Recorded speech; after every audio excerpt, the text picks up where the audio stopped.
Bab 281. Tidak ada hubungan dengan orang lain. Tuan Andri Han. Siskasu memanggilnya dan itu membuat Andri Han menjadi tersadar. Tatapannya melewati Siskasu kemudian tertuju pada tubuh Clairsen. Melihat dirinya yang sudah berganti pakaian bersih, barulah dia melihat ke belakang dengan percaya diri. Namun dalam beberapa saat, dia terpikir oleh suatu hal kemudian mengerutkan keningnya dan menatap Siskasu. Siskasu hanya bisa menjelaskan, Nona Clairsen sangat mengkhawatirkan Nona Sally Han sehingga dia mengikutiku untuk kesini. Mendengar Siskasu yang menjelaskan pada Andri Han, Clairsen sepertinya sudah tahu akan itu dan ia pun maju selangkah untuk mewakili Siskasu mengatakan, "Aku sendiri yang ingin datang, bagaimana aku bisa beristirahat dengan tenang jika Sally Han sudah jadi seperti ini? Lebih baik aku datang ke rumah sakit dan ikut menunggu bersama kalian." Bahkan dia sudah berkata seperti itu sehingga Andri Han tidak lagi berbicara banyak. Mereka menunggu di ruangan UGD untuk jangka waktu yang cukup lama dan Clairsen dipapa oleh Siskasu untuk duduk di samping. Ketika duduk di lantai, Clairsen baru menyadari bahwa kedua kakinya bergetar dengan hebat hingga ia tidak menyadarinya walaupun ketika sedang berdiri. Siskasu meletakkan tangannya dan menekan kakinya. "Apakah sudah baikan?" Mendengar hal itu, Clairsen mengangkat kepalanya dan hanya bisa menatap mata Siskasu yang khawatir, "Aku tidak apa-apa." Setelah menunggu beberapa saat, pintu unit gawat darurat akhirnya terbuka dan Clairsen yang awalnya duduk langsung berdiri dengan kecepatan tinggi diikuti dengan langkah kaki yang terus berada di depan. Sepasang tangan besar menahannya di waktu yang tepat.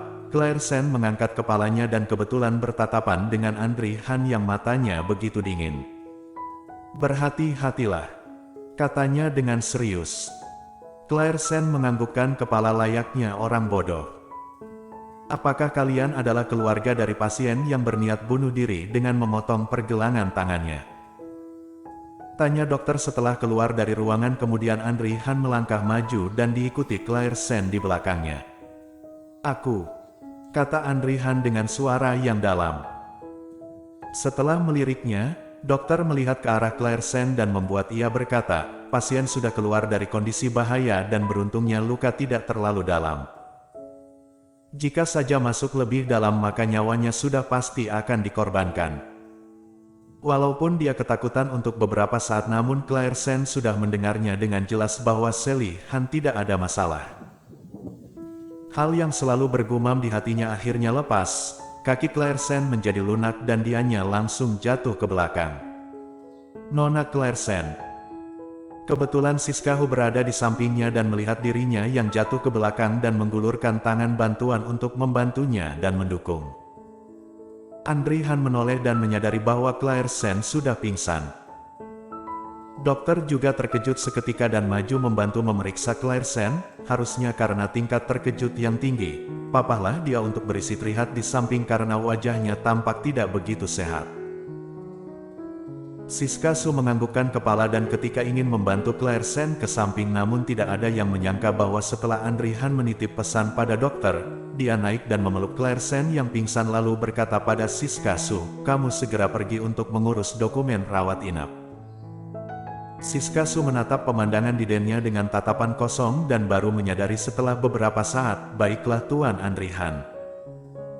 Setelah Andri Han memapa Clairsen dan pergi menjauh, Siskasu berada di tempat semula dan menyaksikan peristiwa ini dengan curiga. Sangat aneh karena sikap Andri Han terhadap Clairsen sudah melewati batas sebagai teman biasa namun gerak-gerik serta sikapnya dalam memeluk Clairsen sama sekali tidaklah aneh melainkan seperti seorang saudara pria yang sedang merawat saudara perempuannya.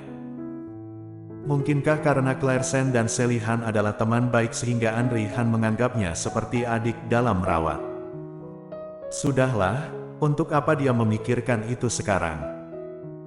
Andri Han selalu adalah orang yang tahu batasan terkait hal apa yang boleh diperbuat dan hal apa yang tidak boleh diperbuat. Dirinya memahami dengan jelas dan sangat tidak perlu untuk membiarkan sekretarisnya khawatir.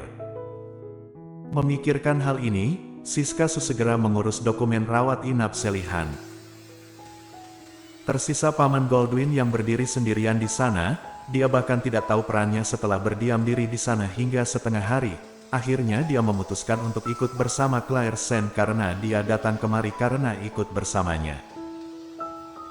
Paman Goldwyn dengan cepat mengikuti Andri Han di belakangnya dan ketika melihat Andri Han mengendong Claire Sen masuk ke dalam ruangan pasien kemudian membungkuk dan meletakkannya dengan hati-hati ke tempat tidur.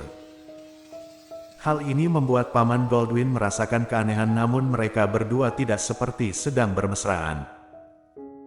Lebih baik untuk tidak memberitahukan hal ini pada Tuan Muda Ye karena bisa berakibat pada retaknya hubungan suami istri.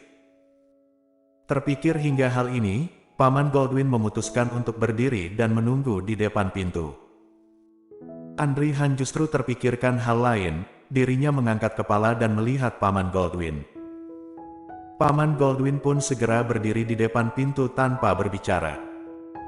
Setelah Siskasu mengurus dokumen rawat inap, Tuan Andri Han, apakah perlu mengirim beberapa pelayan untuk mengurus di tempat Nona Sally Han? Baiklah. Andri Han menganggukkan kepala, kirim saja dan tambahkan 2 orang untuk berjaga di sini. Siskasu terdiam dan menganggukkannya sebagai jawaban.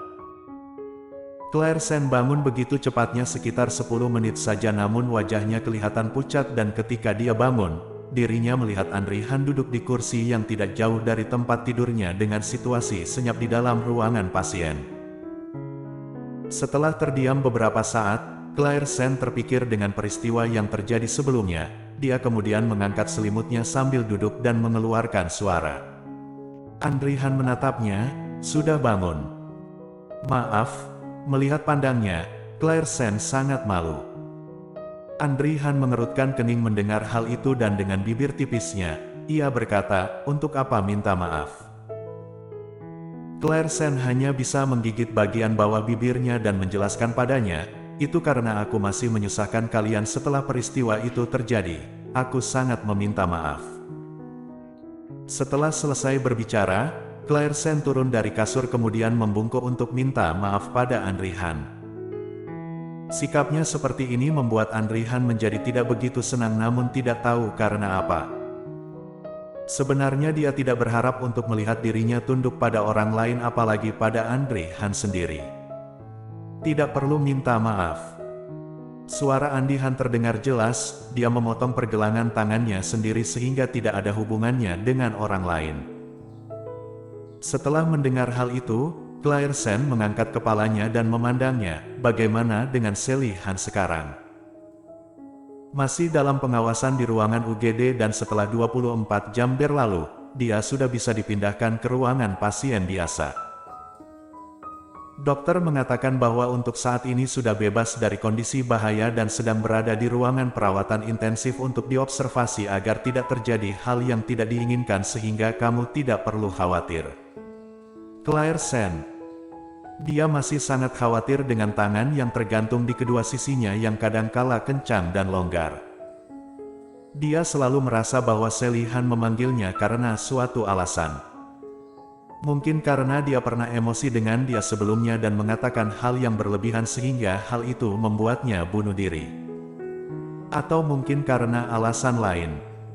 Intinya, alasan ini tidak bisa dipisahkan dengan Golden Ye.